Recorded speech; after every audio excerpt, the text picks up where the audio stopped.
J'essaye de croire au miracle. On cherche ma sœur. Tu l'aimes comment, Neil? Non, parce qu'on rigole pas là. Tu vois la merde dans laquelle on est.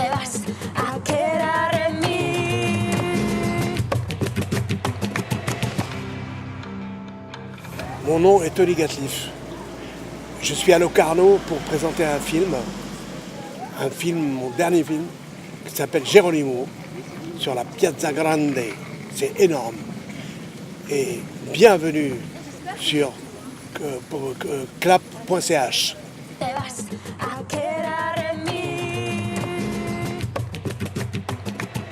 Mon rêve, depuis longtemps, c'est de faire un film sur une femme éducatrice, une femme qui s'engage pour aller en aide à une autre femme plus jeune qu'elle. Et aujourd'hui, c'est très important pour moi, ce genre de sujet, des gens qui s'engagent, l'engagement, venir en aide aux autres. Et c'est quelque chose de très très beau, j'aime beaucoup ça. C'est pas de l'héroïsme, c'est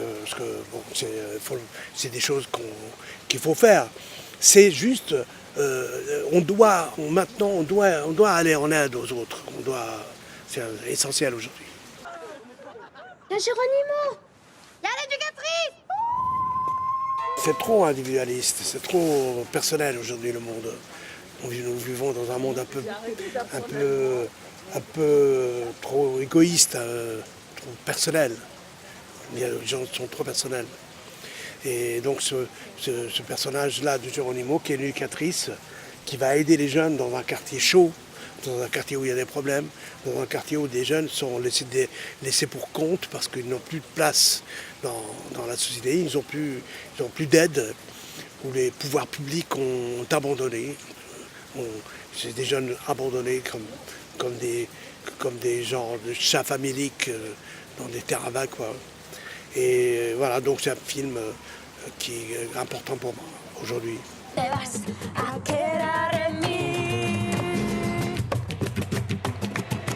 Céline, c'est très important. La première fois où je l'ai vue, elle m'a donné envie de faire le film, parce que je n'avais pas envie de le faire.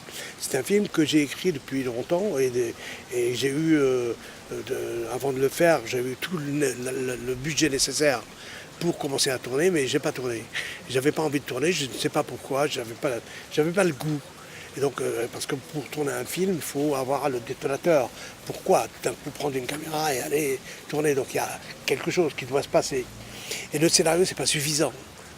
L'argent, on ne fait pas des films pour gagner de l'argent. Enfin, pas moi. Et donc j'étais là pendant un an à tourner en rond. J'étais prêt. Et puis, j'ai eu Céline qui est rentrée dans mon bureau pour parler avec elle parce que j'avais besoin pour un autre personnage. Et quand je l'ai regardée, quand j'ai regardé son visage, ses yeux, j'ai tout de suite eu envie de tourner avec elle. Et surtout envie de la filmer. Il y a quelque chose dans son regard qui est passé. C'est comme si les gitans disent toujours qu'on lit dans les yeux de quelqu'un d'autre. Elle s'est cassée avec ton frère. Il faut les protéger. On lit son âme derrière ses yeux. C'est un peu comme si son âme se penchait au bord de ses yeux, comme au bord d'une fenêtre. Et donc on voit tout de suite la personne. Et là j'ai vu tout de suite qu'il se passait quelque chose. J'ai vu tout de suite que je pouvais avoir un film avec elle. Et donc j'ai réécrit un peu le scénario pour elle. Et voilà, donc c'est Céline, c'était elle. Et Nélia, elle n'a jamais tourné. C'est comme tous les jeunes du film, il y en a plein qui n'ont jamais tourné. J'aimais bien les acteurs comme ça qui n'ont jamais tourné parce que j'aime bien leur spontanéité, garder la spontanéité. J'aime bien que ça soit réel, que ça soit juste quand ils jouent.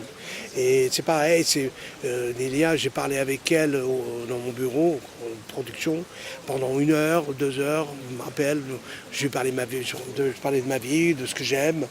Elle aussi, elle me parlait de sa vie et je trouvais qu'elle avait le bagage de quelqu'un comme Neil, quelqu'un qui pouvait partir de son mariage. C'est quelqu'un qui a une personnalité, qui peut s'enfuir de son mariage si elle n'était pas d'accord avec ses parents.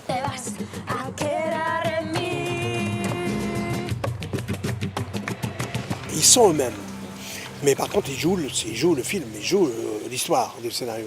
Mais ils sont eux-mêmes. Et jamais cette vivacité qu'ils avaient tous. Et c'était réel. Ils étaient autour de moi, ils étaient 30 à peu près. Et j'aimais énormément leur vie. Et c'est cette vie qu'il y a en eux, cette vitalité, que j'avais envie qu'elle soit dans le film. Que j'avais envie de la choper, comme on dit vulgairement, de la boire, de la pêcher. Et c'est très, très rare hein, de le faire, parce qu'un film demande des choses comme ça, mais c'est dur de le faire, hein, c'est dur de le faire comprendre que comment c'est possible, faut que ça soit une magie pour que ça soit, pour qu'on la voie, cette vitalité. Et donc voilà, donc c'est vraiment quelque chose que je voulais avoir pour le film, et ça se voit quand on voit le film, on voit tout de suite que cette vitalité n'est pas fabriquée, que c'est eux-mêmes quoi.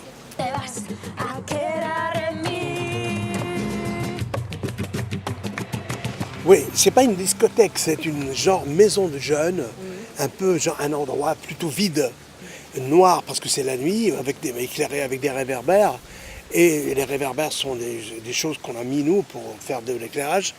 Et lorsque j'ai commencé à tourner, lorsque j'ai commencé cette séquence-là, c'était au milieu du tournage, je n'ai pas dit au chef opérateur ce qu'il fallait faire, je n'ai pas dit aux acteurs ce qu'on allait tourner exactement. Je les ai mis tous en rond, ils étaient en rond, la caméra était au centre, le rond était immense parce que ils étaient 100 figurants, plus les 30 acteurs. Et j'avais mis d'un côté la bande d'origine turque et de l'autre côté la bande d'origine gitane du sud. Et donc ils étaient 20 et 20, 30.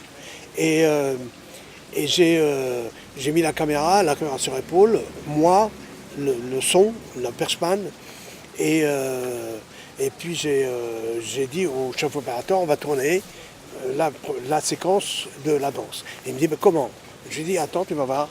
Il faut que tu fasses exactement comme je te le dis, tu vois, ça va être très simple. Je lui ai dit, quand je te fais comme ça, quand je te fais signe, là, tu me regardes comme ça de l'autre œil, c'est que la caméra est là. Et après, si je te fais comme ça, là, tu tournes de l'autre côté. Et à chaque fois, même si tu as le personnage à moitié, c'est pas grave. L'important, c'est d'être dans le personnage. Même si tu fais comme ça et tu décadres, c'est pas grave. Parce que ce que je voulais, j'avais parlé avec lui avant de l'engager, ce que je voulais, c'était de avoir la spontanéité, ce qu'il y a dans les portables. Vous savez, ce que les gens filment quand il y a des dangers, des fois qu'on voit un peu partout, à la télé, partout un incendie, tout d'un coup il y a quelqu'un qui sort son portable et qui filme partout, il est excité, il va de gauche à droite, il filme pas bien parce qu'il a envie de tout filmer, il a envie de filmer à gauche, à droite, tout ça. Et c'est ce mouvement-là, cette façon de cadrer que j'avais envie d'obtenir avec la caméra 35, avec la caméra de cinéma qui pesait 15 kilos.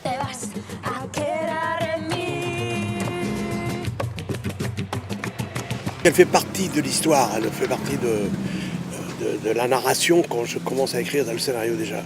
Et donc c'est cette histoire que je raconte, une histoire qui est dure, mais en même temps c'est pour qu'elle soit pas violente, parce que je déteste, j'aime pas la violence, je suis contre la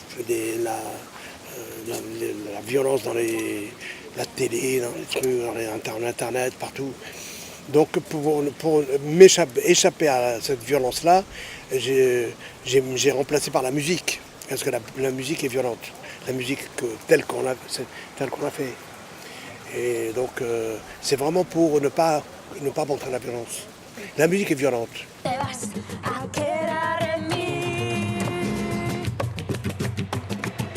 Oui, c'est sûr. La fin, mon souhait pour la fin du film, c'était que je voulais absolument que le personnage du jeune qui veut faire du mal à sa sœur, qui veut tuer sa sœur. Laver l'honneur. Oui, laver l'honneur de la famille. Je voulais que ce personnage-là, qui a 18 ans, rien que pour donner l'exemple, je voulais qu'il soit, à la fin du film, que le spectateur ait de la compassion pour lui. Donc, c'est très dur. de faire ça, parce que normalement c'est quelqu'un de dur, qui va faire du mal à Geronimo, qui veut tuer sa sœur, qui est fort, qui est blessé. Et donc je voulais absolument à la fin que le spectateur il voit le film et qu'à la fin il ait de la compassion pour ce personnage. Le fait de faire ça, c'est quelque chose de formidable, parce que on ne peut pas tout le temps juger pour s'échapper justement à la moralité d'extrême droite aujourd'hui. C'est justement, il faut aller contre ça. C'est-à-dire qu'on ne peut pas tout juger tout le temps. Nous sommes dans un monde où tout le monde juge dans tous les sens. On ne peut pas juger un gamin. Bien sûr qu'on ne peut pas l'excuser, mais en même temps, il faut savoir qu'est-ce qui s'est passé. Pourquoi il en est là. Qu'est-ce qui s'est passé pour qu'il soit là à vouloir faire ce crime idiot qui ne sert à rien, juste parce que il veut refaire comme ses origines.